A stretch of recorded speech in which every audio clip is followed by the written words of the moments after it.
We're snorting cap rates and shooting up cash flow here at Deal Junkies.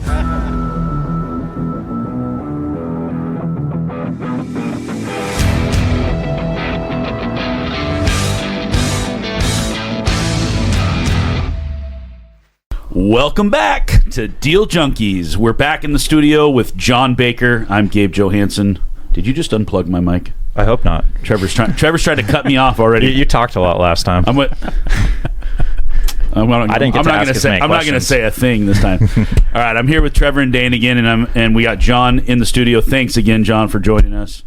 Wow, I just went. All right, that was my bad. Is it you? That was really loud. We got to give Dane something to play John with. So is joining us.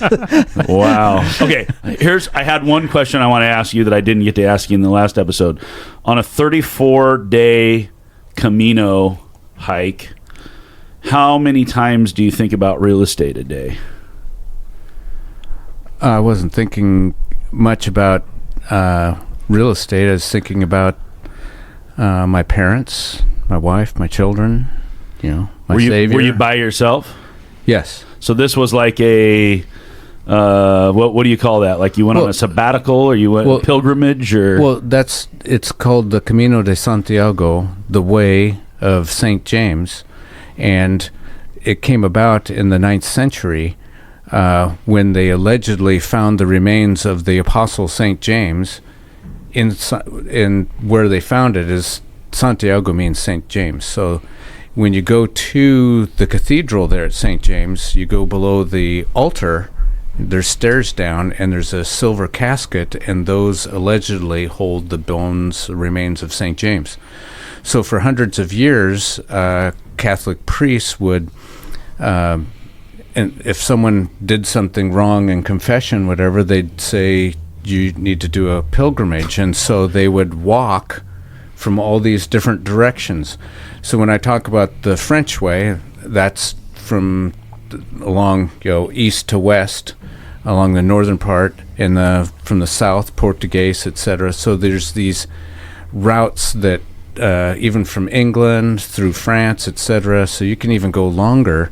And then that's not the only pilgrimage. You have pilgrimages to Jerusalem and to Rome as well. So there's people going all over. And on the very first day, the first day from St. John, you actually walk over the Pyrenees. So you have a 6-degree average incline for 20 kilometers.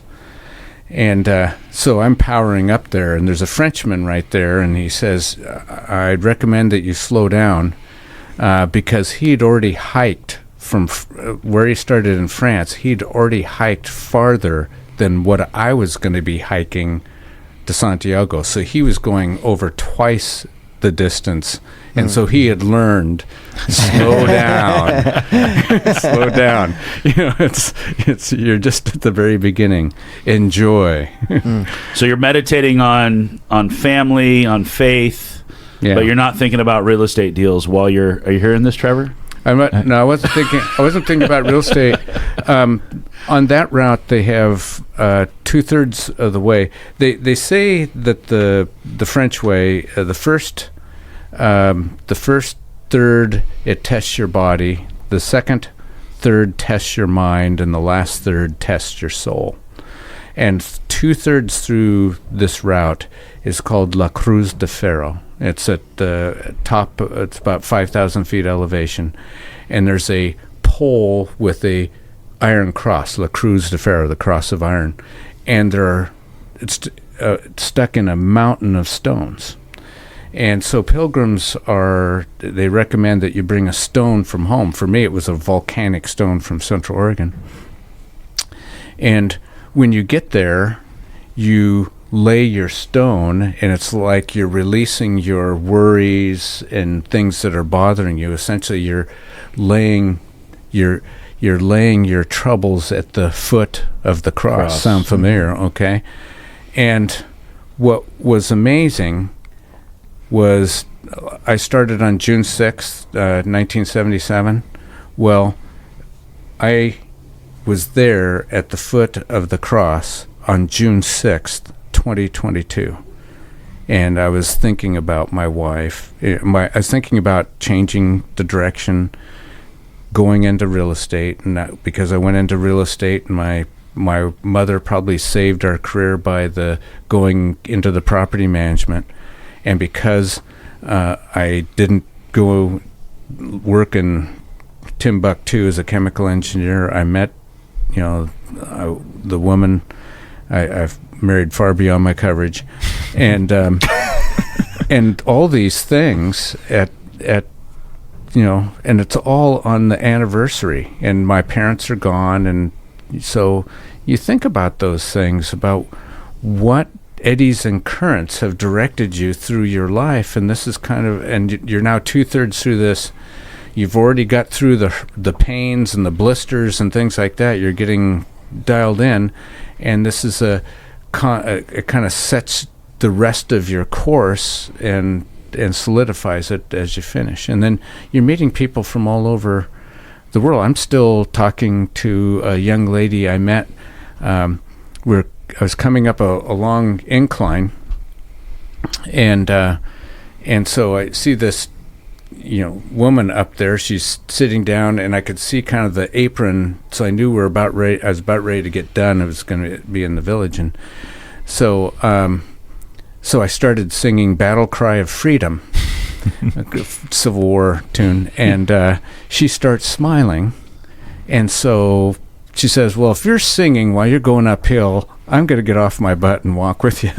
And so we met her friend, and so that formed a friendship, and she's done a number of Caminos, and we connect once or twice a year. That's awesome. Yeah. You said that when you run, you listen to music and other things, but you also listen to podcasts and stuff. Do you listen to, you're big into Bigger Pockets, Rich Dad, Poor Dad. Are these things that you're listening to in podcast format, or are you reading books, or what? Are you still into that stuff today? Or? Yeah. I would say that I've read, I think, all the relevant books. There isn't much new that's come out lately. It's just kind of rehash. So it's pretty tough for me to find a book. If I'm really want to get back into reading, I'll read Rich Dad, Poor Dad for probably the 6th time. I love some of those stories in there. But I've really gotten into podcasts. Rich Dad, Poor Dad, Ken McElroy, various bigger pockets is a whole genre. There's a whole bunch of different ones. Real estate guys. There's another one I can't. I've got it on my phone. It's 2 CPAs that talk about the latest tax code, or what's in the big beautiful bill, or whatever. Oh. All that is. And I've learned quite a bit, so that when I'm doing my analysis of cash flows 2/3 through the year, you always want to have time so you can make some end-of-year course corrections. I can inquire of my CPA, is this a possibility or whatever? And Bigger Pockets has whole I mean, there's not just one speaker. They've got the one guy who's the analyst, who I like to listen to, because he's pretty spot on. So, and I do that while I'm walking. I can't, when I'm running, I don't want to lose concentration of foot placement and stuff like that. So we actually have the same CPA as John, I believe. WGRN? Yes. Yeah. All right. Shout out. He's good. Yeah, he's good. WGRN. All right. Elliot. We're gonna get into some deals now. Are you ready to talk deals? I'll try. We would love to talk about your least favorite deal. My least favorite? One that was a struggle, maybe didn't go how you planned. One that kept you up at night. My least favorite would have been the deal you talked about last episode. I would say my most frustrating thing recently was trying to requalify for my line of credit. That's everybody's biggest frustration. That's Gabe's lately. biggest Because my tax return literally was a foot tall, and that's because I'd been involved in a syndication that had filed returns in 20 different states. And so I had to file a return like in New Jersey to get $12 back, and it cost have you had that as an issue? No, we haven't had to do that. Oh, you came in as an LP investing with another syndicator, or? Well, no, we bought some ATMs, and have you heard about the ATM thing? No. Tell us. Oh, okay.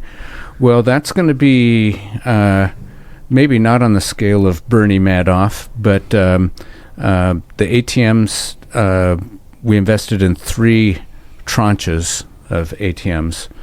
By that I mean you invest in a lot of 6 ATMs, and they're not specific locations. What is an ATM? ATM machine. Like, you pull cash out of. Literally ATM. Right. ATM machine.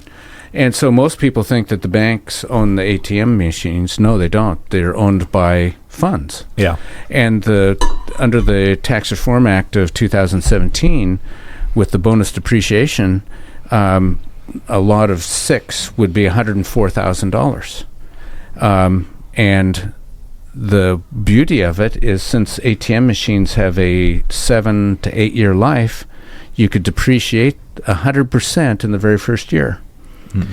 And so what I was doing is we purchased a tranche, or whatever you call it, and then we could write off $104,000 against my positive income. Remember, I've got a positive side, so these types of events, I can purchase something, capture legal depreciation, because we're doing something ennobling by the tax code, by providing a service to people to get money, or providing housing for human beings, or providing jobs for people.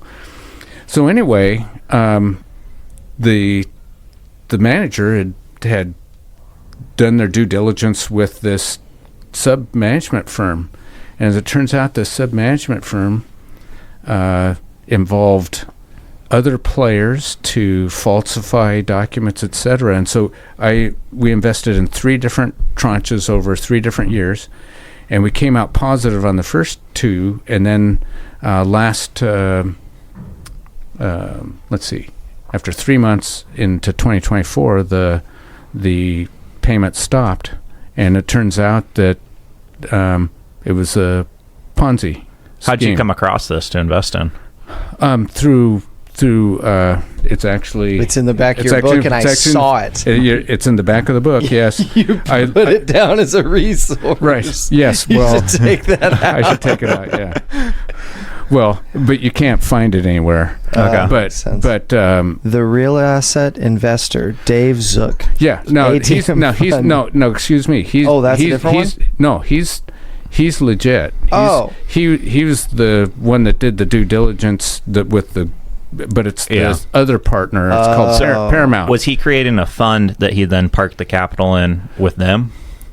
Well, right, to purchase more ATMs and so on and so forth, but it wasn't happening. Yeah. And so if you, we probably shouldn't put names and stuff like that, but I can give you the name. You can Google and read all about it in Pennsylvania. Gotcha. So when you put $104,000 like in, and then you write it off, what kind of return would you also get on top of that? So how much money would you get back at the end of the life cycle? Okay. Well, that was the beauty of it. So the last tranche, you invest $104,000, and then after about 3 months, the income stream would start. You'd get 84 payments of $2,200. Oh wow, that's pretty good. That's over 100%. Yes. Yeah. Yes. So you get 100% bonus. So in other words, we were able to cover some transactions very well on that. So that's well over 100%. Yes, it is. Well, you get to write off. So you were doing accelerated depreciation. So you were covering up other gain.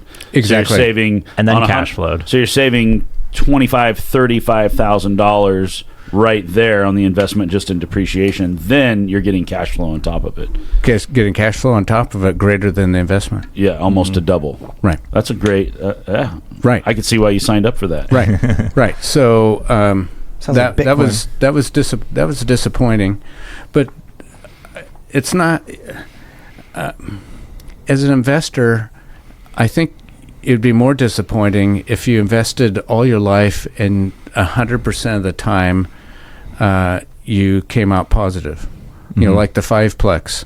You know, I lost all my money, but I learned a lesson from it. That shaped your investment philosophy from then on out. Exactly, and the mistakes are where you learn the most from. Yeah.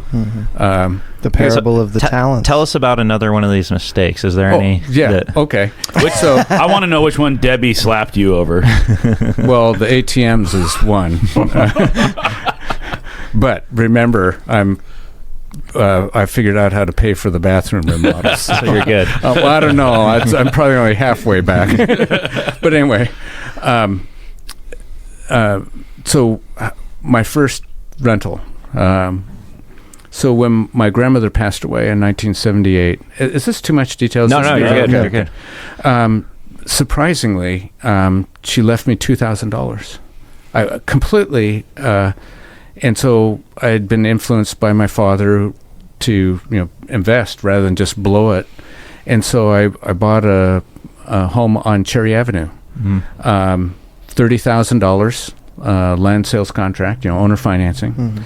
And I owned that property for 40 years and sold it for $180,000. So I got 6X on the, not counting the income over 40 years. But I use this as an example. Did that piece of property go up in value by 600% over 40 years? No, the dollar went down. It only went up 6x based on what you measure it against, which is the dollar.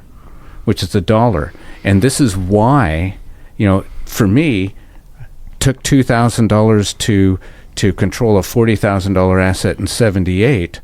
How much did someone have to do it to 100?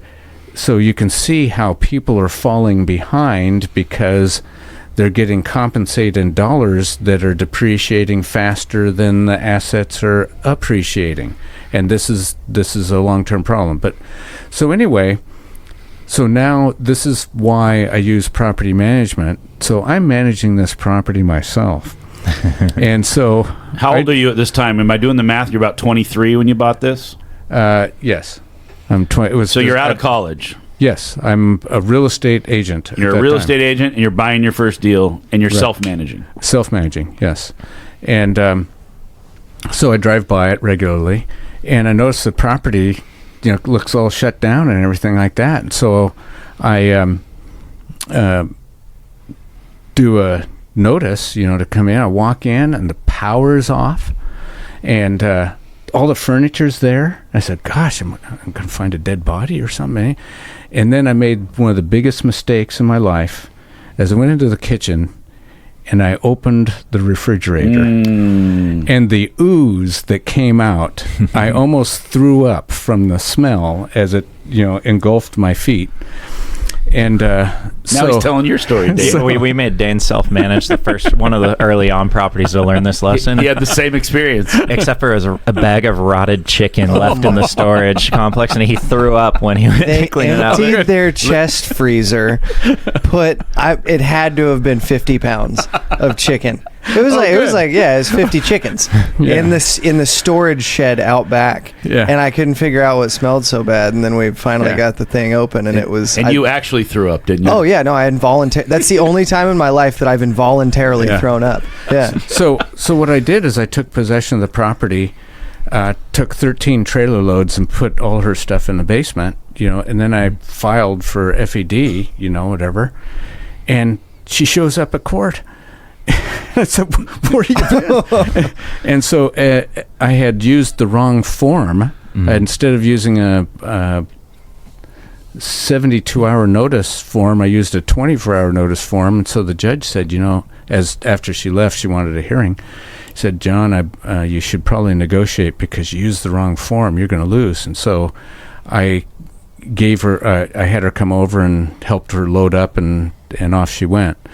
So I learned the value of the problems, and it's even more acute after Senate Bill 608 with all the different ways, I call them landmines, that'll blow up. So property management is so important, and property managers are more valuable than the property because you could buy the best property in the world, but if it's improperly managed, it doesn't matter. Amen. So tell another story. Had another property where tenants had been in there for 7 years. Great tenants. And then they got addicted to methamphetamine, and they became tenants from the lower regions. And just so sad. And so we had gone through a lockout. Finally got to the lockout position, and came over the next day because earlier they'd broken a window to get back in, and we boarded it up. Come over the next day, and the board is unscrewed off, and so the sheriff comes over, the deputies come over, and they're inside, and so they're, if we see you here again, you're going to be arrested. And I wish every legislator would. We moved all their stuff into the garage, and of course we have to give them 15 days to retain it, or take it back, claim it. And I ended up renting a 30-yard dumpster, and I remember putting her wedding dress into the dumpster because we're precluded from keeping anything. We can't enrich ourselves. And I just thought, how sad. And in the book, I talk about finally qualifying for the Landlord Hall of Fame because the first requirement is having to tear up dog urine infused carpet. I'd done that before. The second is going through the entire F&D process, etc. And the third was cleaning out a toilet after it's totally filled when the water's been shut off. So when essentially totally digging out to the rim of the bowl. Totally filled and used? Oh, of course. Oh, okay. So essentially, that's the trifecta. So that you can, I say in the book that that earned me a nomination to the Landlord Hall of Fame, and then I go on to say, hopefully someone will come about, establishing the Landlord Hall of Fame, but. The fact that wait a minute, the third thing was another property that we took possession of where the guy's dead tarantula was sitting on top of the cage, and we're unloading that house, and we're down in the basement, no lights, and I'm reaching around a corner near the washer and dryer, and I hold on to, and felt like something was covered in lint, like near the dryer, and I was barehanded, and I bring it out, and it turns out it was a petrified opossum. and so I got the petrified possum, the dog infused carpet, and the unloading of the full, and so that's the trifecta to get nominated to the Landlord Hall of Fame. And so if it ever is established, but the point I make in the book is, yes, this happens on occasion, but I've had clients that have lived in properties for years and have been the best tenants. So you have to understand that there's a risk, but if you use the best practices, you come out positive in the and I think it shows, like, you hold those properties long enough, you still make a ton of money on them even while going through that stuff, because you could hold them long term. So if you want to hear more landlord stories like this, go Google "There is a Raccoon on My Leg" by John Baker. John is the former owner of Ned Baker here in Salem, Oregon, a legend, and that's the oldest real estate brokerage and property management in the Salem, Oregon area. I have a question for you, John. We tell these landlord stories. People that are especially in multifamily real estate, we love to share these horror stories. Matter of fact, I hold a luncheon with my property managers every month, and it's their goal to bring me the best story. That's what I want to hear, the worst possible thing that's happening. Would you recommend to somebody who's just getting started, especially someone that's buying 1 to 4 unit, they're just getting in their first or second property, should they self-manage to go earn some of these stories themselves, or do you think they should start right out of the gate with property management? If this was back in the 70s, 80s, 90s, trying out on your own, but since Senate Bill 608 passed, because if you charge 1 cent over the maximum increase, they can get you for 3 months plus, or if you improperly enter and then someone claims that you broke their Ming vase, 1 month free rent for improper entry. Plus attorney's fees, and there's no limit on attorney's fees. What I always say is, if you're self-managing, you're definitely breaking some law. You're breaking laws you don't even know exist. Right. So at this point, I would not recommend it in Oregon or in Washington. Go ahead. Well, so that property we were walking today, that 70 unit, you missed it when you left, and we kept walking, and they self-manage it. And this guy's a good self-manager, and he knows all the tenants very well. It takes care of them. But one of them, this was the funniest thing to me. So he's going in, he gives them all their notices and everything, and she doesn't answer, so he assumes they're not there, starts to open the door. He's like, we're coming in, doing the whole spiel. And she goes, I'm on the pot, you effing pedophile. Get out of here. And then she calls the police immediately, and the police came today. While you were there? Yeah, while we were there, and they came and spoke to us, and he's like, I just did this, and they're like, oh, okay, and then went away. But I was cracking up, because I was like, we walked 70 units. I thought that was going to happen way more than that. But at least you didn't find any dead bodies. Whoa. One of the units, actually. You did? Yeah. Well, we didn't find it. Someone had passed, and they left it unturned. Didn't tell you that story. So was she on the pot or on pot? Probably both. Seemed like both. Yeah. And was the landlord the pedophile, or was it you, Trevor? No, I wasn't the one going in. Also, for the record, it was a guy that came out of the bathroom, and he was not happy. But that is what he said. We were standing outside. I started busting up laughing. I was like, this is awesome.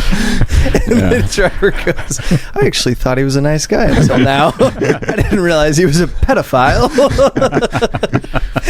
So going back to your worst deals, the ones that kept you up at night, you talked about losing a bunch of money on your 5-plex. You lost that money because your debt was not lined up properly with the business plan. So is that the one you lost the most on, and that's what kept you in the 1 to 4 unit? Or do you have other properties? Because you said earlier you shouldn't win on all the deals. You got to learn. Sounds like you've won on all of them, though. You've learned on some. Right. Where did you learn the most from a monetary standpoint?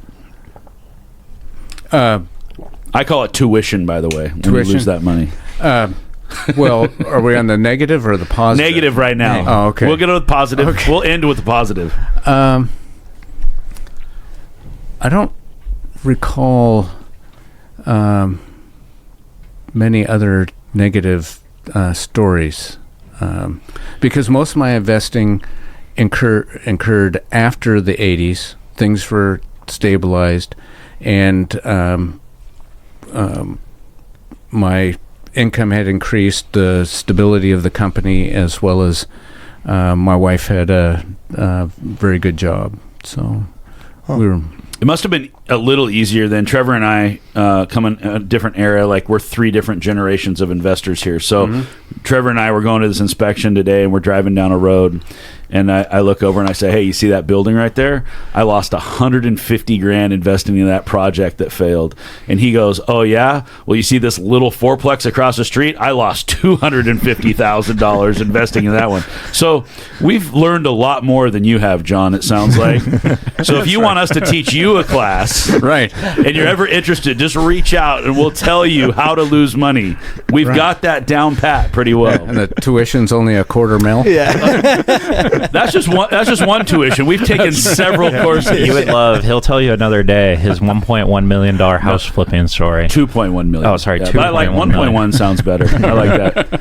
Yeah, I don't know what school you go to for 2.1, but I've gone there. And, that's graduate and I've school. earned that degree. I don't have your PhD. I don't have the Landlord Hall of Fame, but I've got a PhD. Okay, so tell us about your favorite deal that you've ever done, where you made the most, or it had the most impact on you and your family and your whole portfolio. Again, mine are just kind of one single family, so it's not a huge thing. I would say it goes back to the partnership, the forming of the 8's Enough partnership. Really expanded my knowledge. And what it was is 4 couples, and so our partnership was called 8's Enough. And all of us were gainfully employed, and we had a builder who was a partner, some police officers, a romance novelist, a teacher, a car salesman, real estate broker, and so in about 1990, we threw into the kitty $5,000 each, and we had a partnership agreement. And the agreement was, the most important thing is you have to have good partners. You got to have, and this is not one where we're going to allow people to, I need my cash out, because then they take all the cash and you're left with all the debt. And so we bought a property on Ewald, a fixer, and the 4 guys, we cut a hole in the floor so that we could, and opened up the floor because there was inadequate clearance underneath, and so we dug it out. We tore off the siding. That's why I have this nice scar right here from opening up my hand on the siding. And then we put this brand new product on it. It really looked great. It was called Louisiana Pacific Strand Board Siding. LP siding. Yes, and so we ended up having to change that out later because this was the stuff that was part of the class action lawsuit. But the lot was big enough for us to do a minor partition, and then we built a single-family home on the back. And then there was a lot down the street that had been vacant for a long time. It had been the neighborhood pool. And so it came on the market, and we bought it. And so I learned a little bit more because since there was a pool there, the city required a reading on the density. So we had to hire somebody to come out with a nuclear densometer.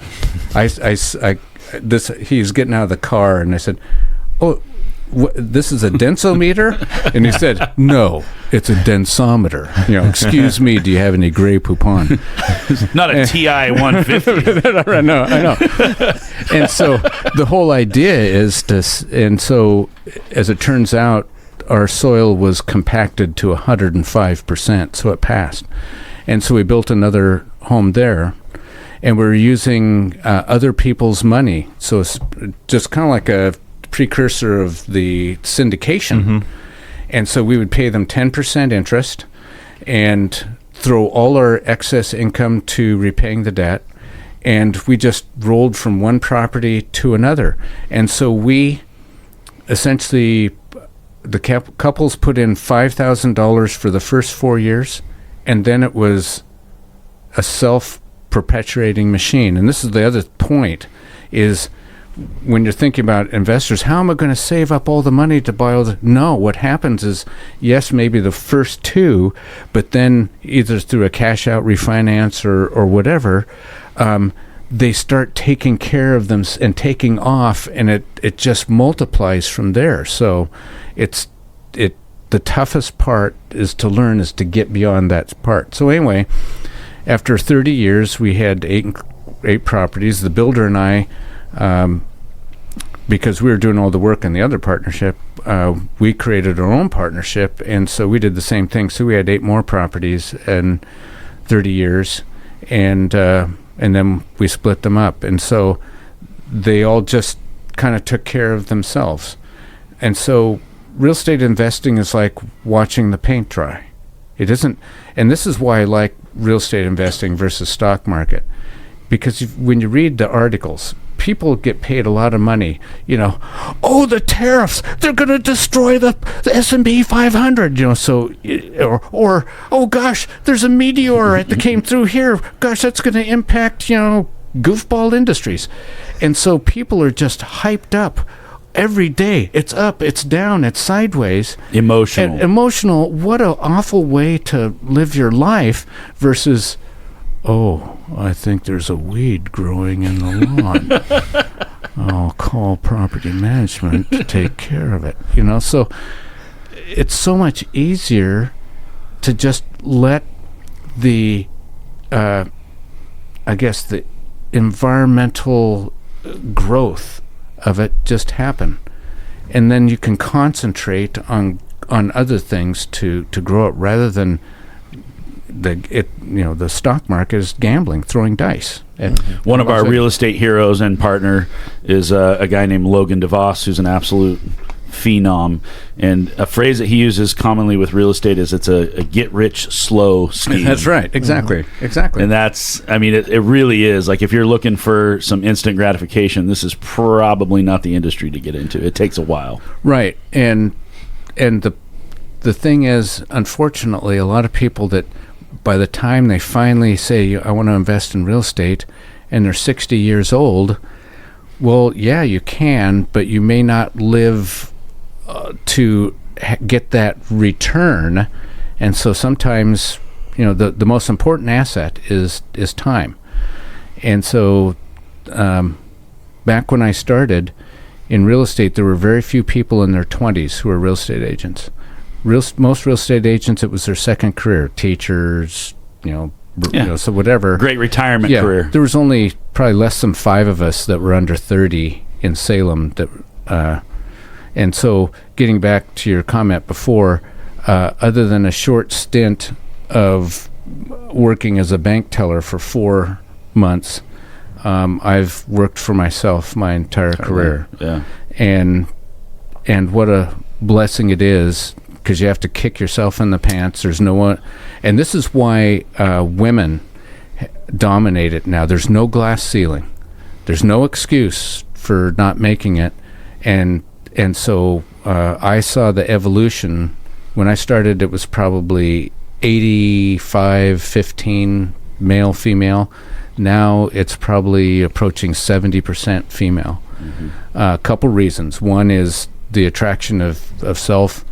But back when I started in 77, the MLS system was a tin box with 3x5 cards. And so it didn't evolve to the catalog till 1978. And then it was probably another number of years before we started having, the Texas Instrument heat-sensitive paper, which if you put it on the dashboard of your car, in the sun, you'd pull it back out and it's all brown, and so you couldn't read your data. But then the internet came along, and so before the olden days, you had to pack in a lot of knowledge. Okay, but when we lost control of the information with the internet, it morphed into not needing to know all the knowledge just to know where it is, but all came about communication with your client and which gender communicates better, and hence exactly, and hence the evolution of our membership. Yeah, women just do everything better. That's. I think most women would agree. Dane learned that. Dane was telling us. We do it more aggressively. No, dude. We're like brute force. Dane was telling us a story. They're a lot smarter than we are. I'm going to make this work. Dane was talking about how he could beat women in sports and all this. He was telling me the other day because he's just a man. He's like, I'm just a dude, so I'll win. And then we go and play. That is not true. This is 100% true. Please quote me on this. Lie. He said something along those lines. And then he goes and gets his butt kicked by 2 girls playing pickleball. Not even close to what I said. Trevor had gone and said, I'm getting really good at tennis. And I said, okay. And he said, and I was playing some girls that are also very good at tennis. And I said, okay. And he said, but they're better than me at tennis, but I beat them. And I said, with the racket? I said, well, men do tend to be better at tennis sometimes. I said nothing about my own skills at pickleball or tennis, though. I would get dominated by any of those women. So if I ever wanted back in the olden days, if I wanted to have fun, because men were wearing suits and the ladies were wearing skirts and high heels back then, that was just the the standard, is when I'd list a home, I'd put the key box on the hose bib so that the ladies would have to go into the flower bed or whatever. I would get some calls. So that's why. You're trying to give them a little handicap. We know you got us beat, but we're going to make you walk through the bark dust and heels. No, I just remember getting some calls one time, and then I switched to the front door. Is there anything, John, that you would have done differently now that you're 69 years old, you're teaching classes, you're well respected, you've found financial freedom, had a successful marriage, you've lived a wonderful life. Is there anything regarding real estate, looking back, that if you could go back to these guys' age, you're in your mid to late 20s, that you would have done differently than the way you did it? Well, they are doing it. They're doing it younger. I wish I would have. I bought the first rental in 1978, but then we had the early 80s. I lost the fiveplex, so didn't buy the next one until about 1986. So from about 80, and the partnership we formed around 1990. So really focused from 1990 to 2010.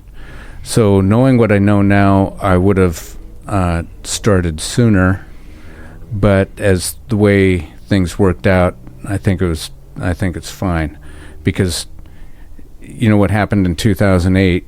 People got in a big way, but they got in over their heads. That same thing could have happened to me if I had more than just my house and my rental in the early 80s, because I was lucky to hang on. So I would say I don't have any regrets with the realtor organizations made my career, the relationships I've made with people from all over, learning from others. I think I can't complain. How long have you been retired? Well, I'm not retired. I don't call it retired. I call it time reassigned. How long ago did you reassign your time? Pretty much in 2011, after we made financial freedom. That's when I sold the company and moved over to Central Oregon. And then I got picked up by I had a friend who owned the Windermere franchise in Bend, and he wanted some help because he had to kind of take it back, and so he wanted to sell it. So he had me come on, and thought it was going to be a 3-year project. And we ended up getting it sold in 5 months, and said, good, I'm out of a job. And then the new owner said, well, wait a minute, I thought John came with the transaction. I said, oh, okay. So I stayed with them, and so they ended up selling. I said, good, I'm out of a job. And then the next people said they wanted me to stay, and so I stayed till 2018, not needing the money, but again, training agents, sharing the wealth of my experience, because actually in the Realtor Code of Ethics, it's incumbent upon us. Hard to believe, and this is why I like the Realtor organization. We have an affirmative obligation to educate our competitors. With the result, if we educate our competitors and they can serve the public better, then the public is better served. So it's a self-sacrificing, and how many other industries do that. So I'm very proud of that aspect, and so that's what I'm doing, is trying to share until I become irrelevant. And so in some ways I have with advances in technology, and I'm glad I'm not on social media and all that stuff. Oh, it's coming, John. You were just on Deal Junkies. This is the beginning. This is not the end. You're a real estate celebrity now. Well, I don't mind sharing, but not running it and all that stuff. You know what I mean? You're in the last third. You're in the dessert stage. That's right, exactly. So you're going to share the wealth of knowledge and have fun doing it. Exactly. It's amazing. It's amazing time of life for you. Yeah. All right, you guys have other questions before we wrap it up? I think we got to wrap it up to go to the event. We're going to the SRE meetup. Guys, if you're not coming to the Salem SRE meetup, this is an amazing event. It's put on by Trevor Howard and Alex Ferry, sponsored by a number of local businesses. This is the largest investor meetup in Salem, Oregon. We typically have 100-ish people, 75 to 100 plus people in the room. It's collaborative, it's fun, it's friendly, and everybody's working together to try to figure out how to do more deals, how to own real estate, how to operate their real estate better. Tonight is a special one. This is July, so it's the first Wednesday of every month. It happens at the Sassy Onion on State Street in Salem. Sign in at 5:30 p.m. You can park across the street. There's a big parking lot over there for you. And this meetup, it'll already have happened by the time you hear this podcast, but tonight we're doing a mastermind. So once a year at least, we do a mastermind where we break people up into groups and we discuss real deals and how people can think through those deals so that they can learn how to look at a deal from several different angles and to just sharpen your skills on how to buy real estate. So it's called the SRE Meetup. Happens the first Wednesday of every month. State Street, Sassy Onion. We'd love to see you guys there. Do you guys have anything else before we wrap up? I think we wrap it up. We'll put, again, John's book, we'll put it in the description. And then if you want to throw your email out again, and if people want to reach out to you, well, just go buy the book. It's free. It's free, so you can afford this one. It's called There Is a Raccoon on My Leg. That's exactly what you'd be Googling if you were looking for a real estate book. This looks like an amazing wealth of knowledge. I can't believe I haven't read it yet, but I'm going to read it. And you can find John's contact info in there, or they can email you at john@nedbakerrealestate.com. No, John at nedbaker.com. John at nedbaker.com. Exactly. John at nedbaker.com. JOHN. Yes. And don't forget, raccoon has 2 C's and 2 O's. John taught us that today. That's right. So you might have missed that. Yeah. In or school. your computer will catch it with spell check, maybe. I don't know. John, thanks so much for coming over from Central Oregon. It's been a blessing to hang out with you and do these episodes with you. It's been super fun. We look forward to following up and hearing more about what you got going on in your journey. And I can't wait to read your book. Deal Junkies, we love you. We can't wait to record our next episode. Come to the SRE Meetup, and we'll see you next time.